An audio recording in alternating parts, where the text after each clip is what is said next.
Yeah, it's audio only on the basketball game, so I'm sitting there listening to that. Let's grab me something to eat. Well, because there's food over there, and if I do a fasting thing, that'll waste the food. And it's a sin to let food rot. I'm not gonna do that. If I decide to fast, I'll have to plan it into the shopping. So it's something I'd have to strategically do, not be forced to do by military peckerwoods on a pussy plantation, right? They're so fucking stupid. They are. It's hard for me because you get all this where we wouldn't be in this situation if you guys would stand up for the Lord's Prayer. It's 2009. Okay.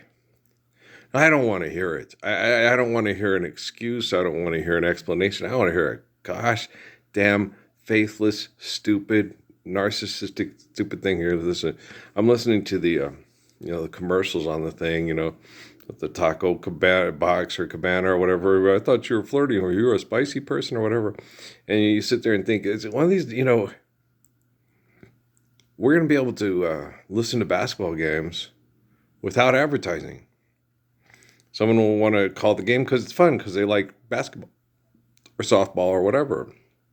But they won't be selling you cars or food. And people won't be having to give away their time and constantly having people come in and say, drive your car here so I can feed you. And you'll eat at home. And then you'll be more like Michelle Bowen. You don't like that. Well, you'll like mine, and I'll show you how to make it. And with this mass communications that we have, and the internet and stuff, there's no excuse for us not to be able to. And when you eliminate the economic server and the economic incentive and whatever stuff like that, you radically change how you share information, how you share food, how you share, everything radically changes when you apply the physics of Proverbs, share, care, give, of course, seed built to last. And so everything's going to radically change. It's going to have to. This is supposed to be supremely intelligent technology. It shouldn't be necessary, but the technology is used to implement what's perceived as human power and authority, which is a total illusion, just like money. And so it is going to radically change. It's just, I guess it just has to go this way. I wanted everybody to use it to say, hey, Lord's Prayer, let's do it now. Yay! 2009, nope. 2013, nope. 2017, nope. 2020, hey, join the simple Illuminati, fuck you. 2000, and then get kicked off Facebook, goes, no, I won't take you. I like Pop-Tarts when I was a kid. And now it's like, it's 2026. Yeah, I've already come to terms with the fact that I'm going to be 60 this summer, and my life has been completely miserable because of selfish, obnoxious, narcissistic cows. But you guys got to understand, John died in the cave in North Africa all alone, writing Book of Revelation about my life, saying, when will this finally end? And I fully expected it during the Obama administration in 2013 for him to step up and say, hey, here it is, and have all his military business, whatever stuff, not try to eliminate all my private surveillance so they wouldn't have it to say, see how good this person is? The people in the Bible are for real, right? And then they just got worse. And I didn't expect that. And I didn't expect to have to put up with this stuff about the stuff with the Epstein files and all the rest of this crazy crap. Why do we even need to hear about what these assholes were doing while they were fucking me over and denying the Lord's Prayer? And isn't that pretty much like, But all the rest of you, if you look at what you post online, you're no different or no better than the assholes. You're all the devil's children. Listen to me talk about, I don't know if I'm going to have enough money to be able to, I may not be able to retire. They built a house on the side of a mountain. And you're like, what are you fucking doing?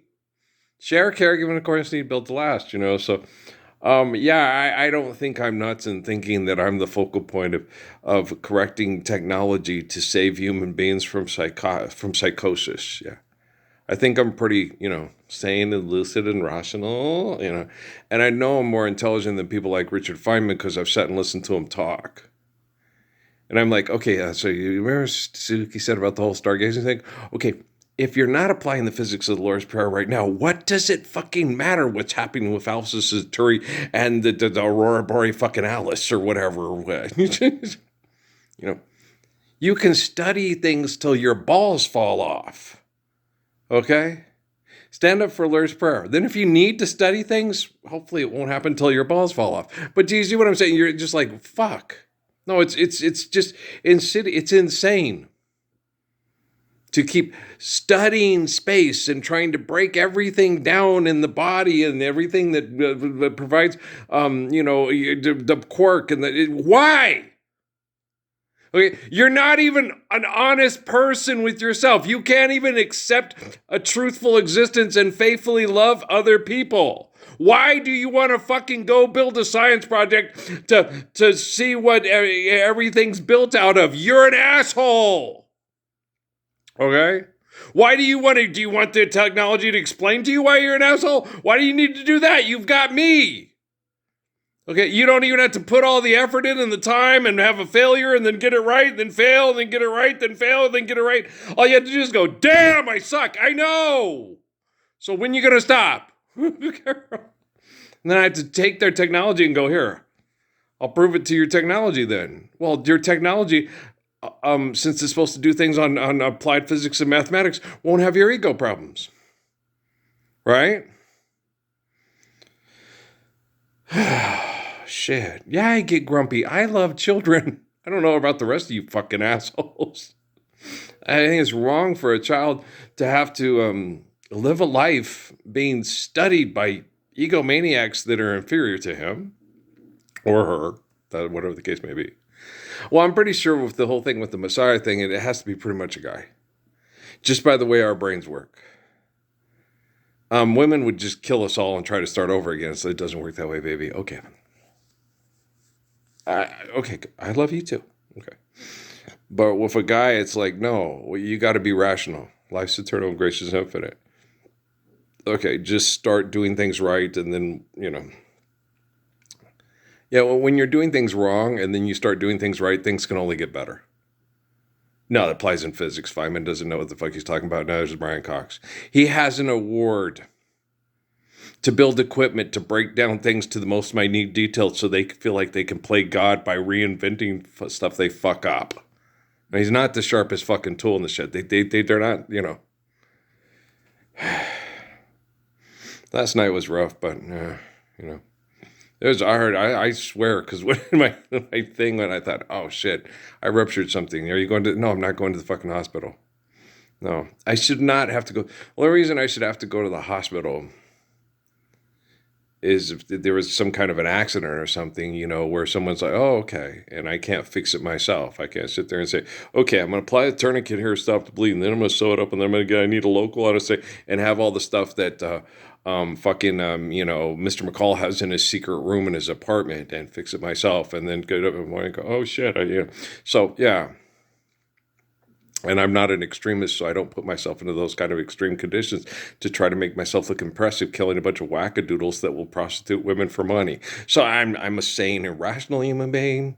Been this way my whole beautiful life and your freaking fucked up life, and so on, so on, and so forth. And hey, let's watch Star Trek, where they're pretending to be on the Nazi planet, and then on the Earth planet, and then on the backwards time and the travel time. Guys, manipulating matter is what seems to make a lot of you feel really special and important. Even if it's taking clay and making a bust of somebody that looks like somebody, although there's someone in this world that you always choose to love, but now they're only someone that you used to love, right? So, and it's a dead moment captured in that clay or on that recording, right? I'm like a bird, only fly away. You'll never go back to where Nelly Furtado recorded that moment to make herself ridiculously wealthy through make-believe money, because it's a pretty cute little limerick, and she's got kind of a Stevie Nicks vibe with her voice, right? And so she's going to get older, And then if she doesn't persist, and she decides to go get drunk, have sex, and die in a manufactured home in Henderson, Nevada, and then she's on YouTube, the sad story of Nelly Furtado and what happened when she heard her vocal cord and couldn't sing the same way, that kind of shit. And then there's like the story of Dana Plato, similar, right? And so you sit there and you go, no, just look, one shining moment. They're full of shit. Okay, life wasn't meant to be a fight for one shining moment, to be Andy Warhol's wet nightmare dreams, Stewie Bryan, knock it off, get the Orville out of here. What the wrong is you, Ted? But all this crazy shit that you assholes do. Right? If you sing something that's saying, many a tear has to fall, but it's all in the game, do, and then you record it, and it's, wow, that's better recording than the first recording. The second recording I like better too. I understand why it was a bigger hit than the first one. Right, okay, so, but then what happens? And he can't pay everybody's bills. He drinks alcohol. It pickles his liver, and he dies. Okay, but we're living the Lord's Prayer. Okay. Then he'll kiss your lips and caress your waiting fingertips, and your hearts will fly away. Dude, hey, watch this reaction video. I need the money. I got to pay people to live here. What happens? I'm going to buy alcohol. Then I'm going to pickle my liver and die at the age of 49. Do you see what I'm saying? And so it's horrible. And so all this research, all the Jacques Cousteauing, all the dance across the mountains on the moon, all the, Houston, we have a problem. We have a problem with one another, because all the psychotic things we do to draw attention to ourselves put everything that we need to love one another at risk, right? So stop filling the fucking stadium trying to win a fucking rock replica of a football that says Lombardi on it. How important is that? Don't you think it's more important to, I love you too. She's got your eyes, she's got my nose. And I get high just watching her grow. And then before you turn around, and it's like, what? I've been a trained consumer just like you and Mom, and I want to do porno. Hey. And you know what? Well, it's how I can make the most money. Well, she does come from us, and she's got a nice body. She could suck a golf ball through a garden hose, honey. It's better than getting fucked in the ass for wrecking the car from George Carlin in Catholic school. Right. And that's horrible. I was thinking about that the other day when I was doing the yard. And I was like, even Carlin, a liberal, encouraging sexual assault of your wife if she causes you economic distress through extortion and exploitation. Oh, say it ain't so deaf of a salesman, right? Hey, you fuck her in the ass. Your wife, you don't go all Bobby Goldsboro. Though I pretended hard to be, I guess she saw through me and hugged my neck. I didn't even fuck my wife in the ass for getting fucked by half of Fort Huachuca to try to set me off. I just tried to find a way for us sex life to be adventuresome and comfortable enough that she'd stay at home. And then she thought we should do pornography to pay our bills. And I said, no, why? Because our kids have to put up with that shit. But then I sat and I was getting the lowdown, because Rockefeller, you only want to know what you need to know when you can do something about it. And he's like, Earl, Cochise County, it wouldn't have mattered. It's a bunch of hypocrites. The whole damn town, all they do is go online and fuck around on their spouse because it's the same thing that their spouse does to them. And I was like, yeah, that's pretty much, yeah. And the same thing happens in cruises. And like you told Amy, it's just, you didn't want it to affect your kids because you were in a town of 40,000. And if you fart, they all know what you had for lunch before you can tell them what you did have for lunch. And in Phoenix, you can fuck around on your spouse, only causing stress for you and your spouse, but it doesn't cause a lot of gossip for everybody else because you're not on TMZ or Entertainment Tonight. And I'm like, yeah, I understand.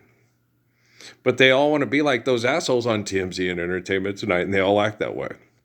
If they live in Colville or if they live in Denver. Yeah, it sucks. But they're all assholes. And they don't give a shit about you. Why do you keep caring about them? I love kids. And it sucks getting your feelings hurt. And it sucks getting lied to and manipulated and abused, when you get somebody in your life, you think, because all my life I've been with you, so close to me, you're like my mother, close to me, you're like my sister. But I was always interested more in Sam Cooke's sister than I was in my own. Not saying that my wife, because me and Chris Bashan, I was thinking about that the other day because I should have asked. I should have asked with Poncho. Poncho, I think she was dating Martin at the time, so that's why. But he says, if she was single, I'd have a trip. Pancha, do you find French Polynesians attractive? Because Chris would like to get to know you better. So just in case you guys you could sit here and talk about music and stuff. I'll go in the other room. I'm fine. I liked Chris. He was funny. But I asked him about his sister. I went, "Well, your sister Nora's so fine. She's a bitch. She's my sister, Earl." But she's so fine. She's French Polynesian. She was very pretty. She had a nice figure too. Oh yeah, Nora. Oh, she was cute. It's like, dang, Chris, your sister is fine. She's a bitch. She's my sister, Earl. It was so funny. He stayed the night at my house and he was like, "Oh my gosh, Pancha, she looks like a Charlie's Angel. She's so pretty." It's like, she's a bitch. She's my sister. No, it was hilarious. But it was typical guys, man, and it should be that way. It should be that way.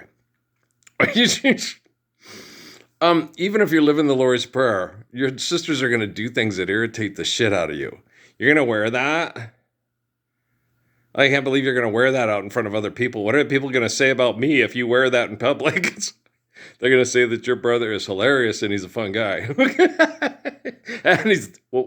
and he plays basketball like a faggot nigger, hoto negro, that boy dinky bad, right? Yeah. Best dancer in the whole school. Yeah. Just about everywhere we went. Yeah. Didn't mean to be. Well, I would not go. I would practice privately dancing in my room watching Soul Train and Make You Feel Like Dancing when we lived up near Canada. And then,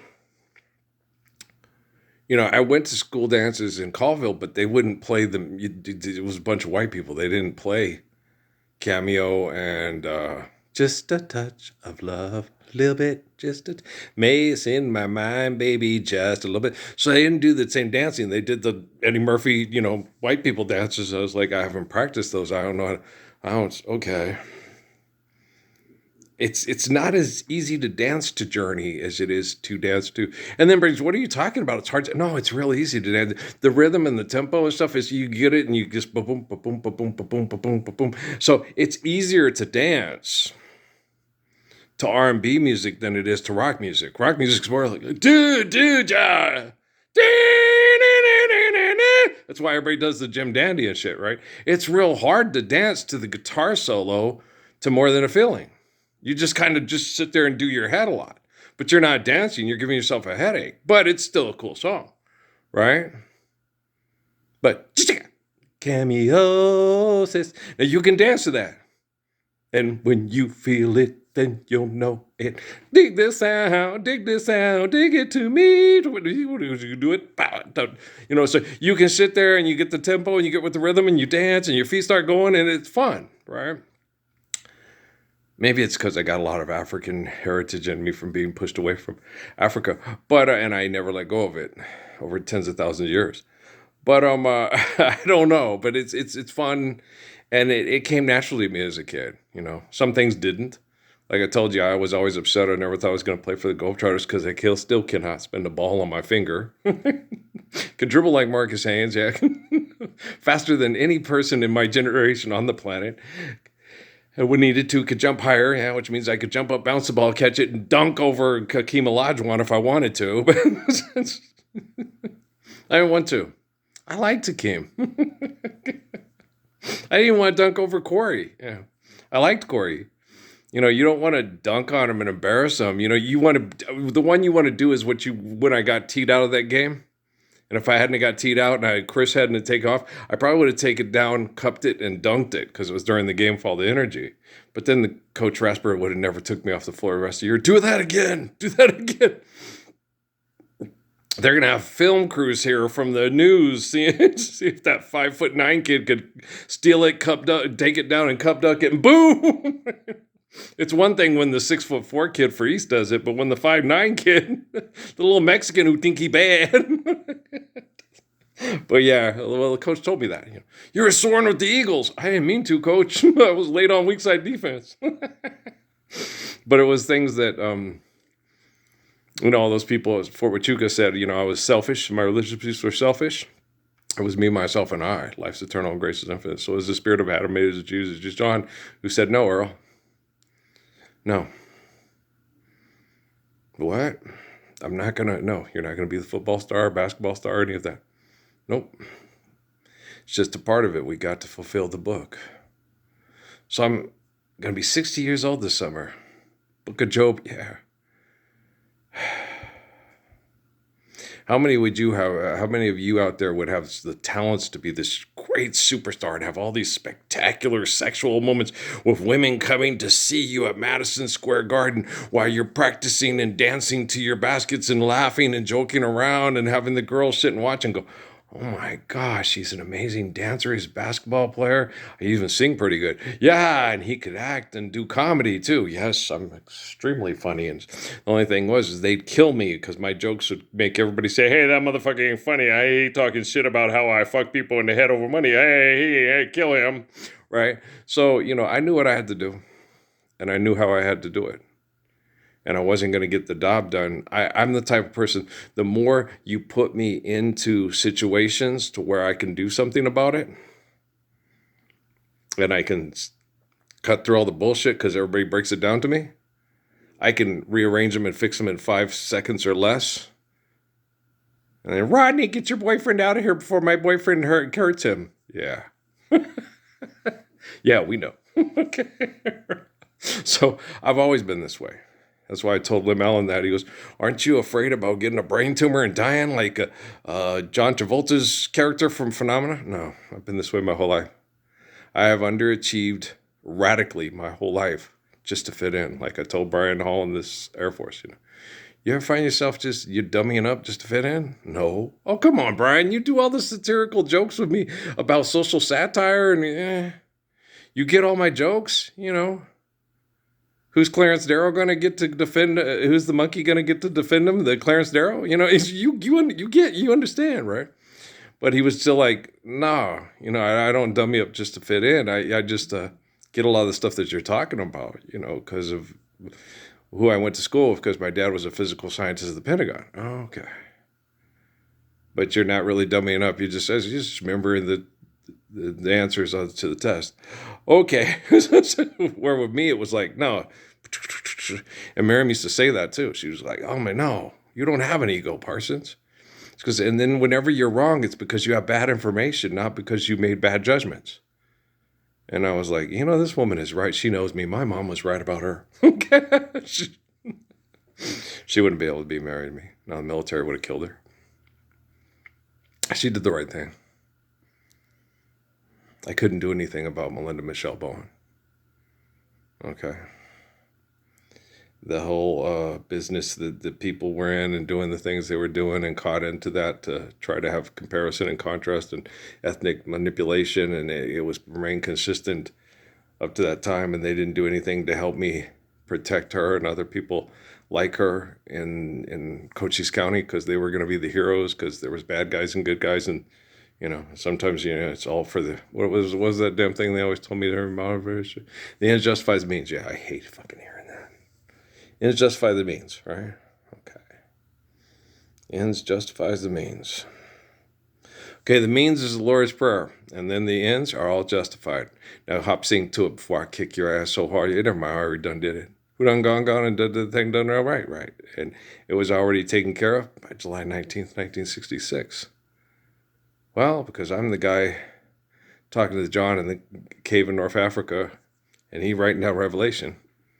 And I'm the living proof of it. And you guys are all starting to still make money and manipulate people with technology off of it. So we know you're wrong. We know I'm right. So I got this. It's hard to, it's really difficult to fix the technology. Let's, me and Rumi, we're like this. Let's just, let's hope that I can fix it today. with all the faithful working through me. Come all ye faithful, come all ye hippies, throwbacks to the 60s, wear your bell bottoms and don't wash your feet. Yeah, come all you Grateful Dead heads from Bob Rivers County. Yo, I think that shit is funny. That shit is... Others bring rolling papers. Don't forget your sleeping bag. So come, let us adore him. We followed them for 4 weeks. Garcia's the Lord. All you people online that been talking about God been talking to you. You're talking to yourself. Because Jesus Christ is Lord. And Jesus Christ talks to me. And every time you guys all be talking about, God told me to do this. It's like, Jesus don't. This is the first time me and Jesus ever heard about this. You're just doing it to make money. Okay. You're talking to yourself. It's your alter ego. If you talk to Jesus, Jesus is going to say, hey, Lord's Prayer now. And ain't none of you said that on TV, on social media for money. Right? So, yeah, you're talking to yourself.